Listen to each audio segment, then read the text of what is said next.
Surat Al-Mulk dinamakan juga dengan Al-Mujadilah, yang mendebat. Demikian Ibnu Abbas menamakannya, karena surat ini akan mendebat, membela pembacanya di alam kubur. Surat ini dinamakan dengan surat Al-Mulk, kerajaan, karena dibuka dengan pengagungan dan penyucian Allah kepada zatnya yang ada di tangannya segala kerajaan-kerajaan langit dan bumi.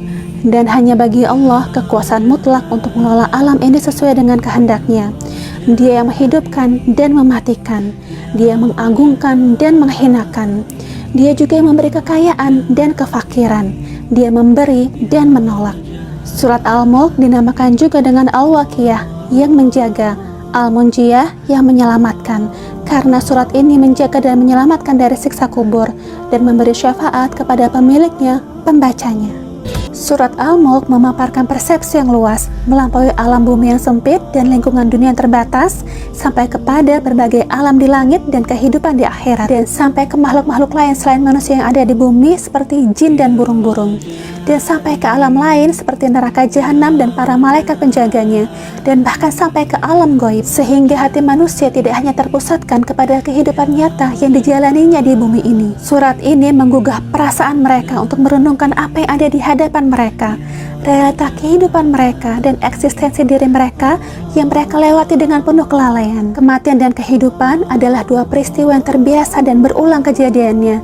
Tapi surat ini mengajak kita untuk merenungkan dan memikirkan rahasia apa ada di balik kehidupan dan kematian, dikaitkan dengan takdir dan cobaan dari Allah dan hikmah dari Allah. Allah Subhanahu wa Ta'ala berfirman di dalam surat Al-Mulk ayat 2, yang menjadikan mati dan hidup supaya Dia menguji kamu siapa di antara kamu yang lebih baik amalnya, dan Dia Maha Perkasa lagi Maha Pengampun.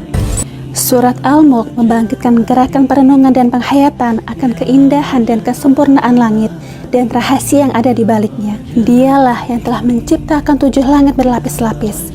Kamu sekali-kali tidak melihat pada ciptaan Tuhan yang Maha Pemurah sesuatu yang tidak seimbang. Maka lihatlah berulang-ulang, adakah kamu lihat sesuatu yang tidak seimbang? Kemudian pandanglah sekali lagi, niscaya penglihatanmu akan kembali kepadamu dengan tidak menemukan sesuatu cacat, dan penglihatanmu itu pun dalam keadaan payah. Sesungguhnya kami telah menghiasi langit yang dekat dengan bintang-bintang, dan kami jadikan bintang-bintang itu alat-alat pelempar setan. Dalam pandangan jahiliyah, kehidupan dunia tampak sebagai tujuan dan akhir perjalanan. Tapi surat Al-Mulk menguak tirai yang menutupi alam lain yang akan dihuni oleh setan-setan dan orang-orang kafir. Alam itu merupakan makhluk lain yang penuh dengan gerakan, kegelisahan, dan penantian. Allah Subhanahu wa Ta'ala berfirman di dalam surat Al-Mulk ayat 5-11 bahwa mereka akan mendapatkan siksa neraka yang menyala-nyala, dan bagi orang-orang yang kafir kepada Tuhannya akan memperoleh azab jahanam. Dan apabila mereka dilemparkan ke dalamnya, mereka mendengar suara neraka yang mengerikan, sedang neraka itu menggelegak. Hampir-hampir neraka itu terpecah-pecah lantaran marah. Setiap kali dilemparkan ke dalamnya sekumpulan orang-orang kafir, penjaga-penjaga neraka itu bertanya kepada mereka, apakah belum pernah datang kepadamu di dunia seorang pemberi peringatan? Mereka menjawab, benar ada, sesungguhnya telah datang kepada kami seorang pemberi peringatan, maka kami mendustakannya. Dan kami katakan, Allah tidak menurunkan sesuatu pun, kamu tidak lain hanyalah dalam kesesatan yang besar. Dan mereka berkata, sekiranya kami mendengarkan atau memikirkan peringatan itu, niscaya tidaklah kami termasuk penghuni-penghuni neraka yang menyala-nyala. Dalam pandangan jahiliyah, kehidupan manusia hanya ada dalam alam lahiriah dan tidak memperdulikan alam gaib. Surat Al-Mulk membawa hati dan pandangan mereka untuk melihat alam gaib, langit, dan kekuasaan tidak terlihat oleh mata. Surat ini juga menggugah perasaan mereka untuk memperhatikan bumi yang kokoh, yang mereka merasa tenang dan tenggelam di dalamnya. Allah Subhanahu wa Ta'ala berfirman, sesungguhnya orang-orang yang takut kepada Robnya yang tidak tampak oleh mereka, mereka akan memperoleh ampunan dan pahala yang besar. Dan rahasiakanlah perkataanmu atau lahirkanlah.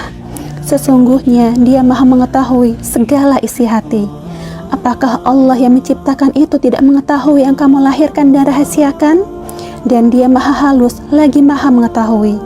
Dialah yang menjadikan bumi ini mudah bagi kamu, maka berjalanlah di segala penjurunya, dan makanlah sebagian dari rizkinya, dan hanya kepadanya lah kamu kembali setelah dibangkitkan. Apakah kamu merasa aman terhadap Allah yang di langit, bahwa Dia akan menjungkir balikan bumi bersama kamu, sehingga dengan tiba-tiba bumi itu bergoncang? Atau apakah kamu merasa aman terhadap Allah yang di langit, bahwa Dia akan mengirimkan badai yang berbatu? Maka kelak kamu akan mengetahui bagaimana akibat mendustakan peringatanku. Sesungguhnya burung adalah makhluk yang sering manusia lihat, tapi mereka tidak merenungkan keajaiban yang ada padanya, kecuali hanya sepintas. Tapi surat Al-Mulk mengajak pandangan mereka untuk melihat dengan mata hati mereka, agar merenungkan dan melihat kekuasaan Allah. Allah Subhanahu wa Ta'ala berfirman di dalam surat Al-Mulk ayat 19, "Dan apakah mereka tidak memperhatikan burung-burung yang mengembangkan dan mengatupkan sayapnya di atas mereka? Tidak ada yang menahannya di udara selain Yang Maha Pemurah. Sesungguhnya Dia Maha melihat segala sesuatu." Dalam pandangan jahiliyah, mereka merasa aman di dalam rumah mereka dan merasa tenang di tempat mereka, sebagaimana orang yang lalai terhadap kekuasaan dan takdir Allah. Akan tetapi surat Al-Mulk membangunkan mereka dari kelalaian jiwa tersebut sesudah mengguncang bumi dari bawah mereka, untuk menyadarkan mereka akan kekuasaan dan keperkasaan Allah yang tidak pernah terlintas dalam pikiran mereka. Allah Subhanahu wa Ta'ala berfirman di dalam surat Al-Mulk ayat 20, "Atau siapakah Dia yang menjadi tentara bagimu yang akan menolongmu selain daripada Allah yang Maha Pemurah?"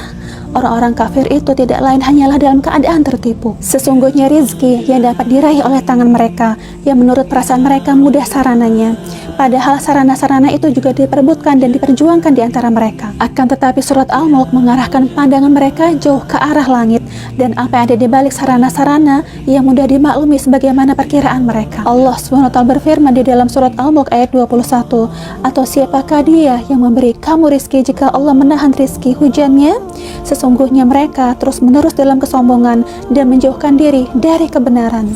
Orang-orang yang terlena dalam kesesatan mereka mengira mendapat petunjuk, padahal sebenarnya mereka sesat. Maka surat Al-Mulk memberikan gambaran tentang hakikat keadaan mereka yang sebenarnya, dan keadaan orang-orang yang benar-benar mendapat petunjuk dalam suatu gambaran yang bergerak dan dapat memberikan inspirasi. Maka apakah orang yang berjalan terjungkal di atas wajahnya itu lebih banyak mendapat petunjuk, ataukah orang yang berjalan tegap di atas jalan yang lurus? Mereka tidak mau memanfaatkan bakat dan potensi yang dianugerahkan Allah dalam diri mereka. Mereka tidak mau melampaui apa yang terlihat oleh panca indera mereka untuk merenungkan apa yang ada di balik kenyataan ini. Maka surat Al-Mulk mengingatkan kepada mereka akan nikmat Allah yang telah Allah anugerahkan kepada mereka, dan mengarahkan mereka untuk menggunakan karunia ini untuk menerangi masa depan yang gaib di balik masa kini yang nyata, dan mengarahkan mereka untuk merenungkan kesudahan dari permulaan ini. Katakanlah, Dialah yang menciptakan kamu dan menjadikan bagi kamu pendengaran, penglihatan, dan hati, tetapi amat sedikit kamu bersyukur.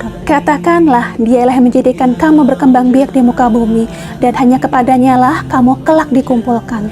Orang-orang yang mendustakan tentang adanya hari berbangkit dan hari penghimpunan, tetapi mereka menanyakan tentang waktunya. Maka surat Al-Mulk menggambarkannya kepada mereka sebagai suatu kenyataan yang mengejutkan dan dekat, hingga kejadian yang membuat muka mereka muram. Dan mereka berkata, "Kapankah datangnya ancaman itu jika kamu adalah orang-orang yang benar?" Katakanlah, sesungguhnya ilmu tentang hari kiamat itu hanya pada sisi Allah, dan sesungguhnya aku hanyalah seorang pemberi peringatan yang menjelaskan. Ketika mereka melihat azab pada hari kiamat itu sudah dekat, muka orang-orang kafir itu menjadi muram, dan dikatakan kepada mereka, "Inilah azab yang dahulu kamu selalu meminta-mintanya."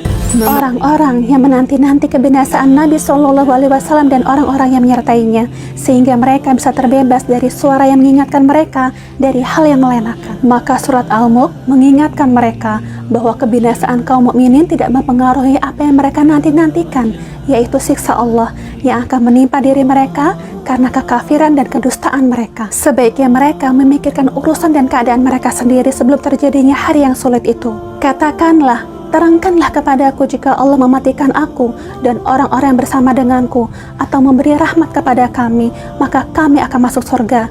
Tetapi siapakah yang dapat melindungi orang-orang kafir dari siksa yang pedih?" Katakanlah, Dialah Allah yang Maha Penyayang, kami beriman kepadanya, dan kepadanya lah kami bertawakal. Kelak kamu akan mengetahui siapakah Dia yang berada dalam kesesatan yang nyata. Di penghujung surat Al-Mulk, mereka diperingatkan dengan kemungkinan surutnya permukaan air yang menjadi tulang punggung kehidupan mereka jauh ke dalam perut bumi, bahwa yang dapat mengalirkannya ke permukaan hanyalah Allah yang mereka ingkari itu. Katakanlah, Terangkanlah kepadaku, jika sumber air kamu menjadi kering, maka siapakah yang akan mendatangkan air yang mengalir bagimu? Sesungguhnya surat Al-Mulk ini merupakan gerakan dalam indera, gerakan dalam perasaan, gerakan dalam pemikiran, dan gerakan dalam kesadaran.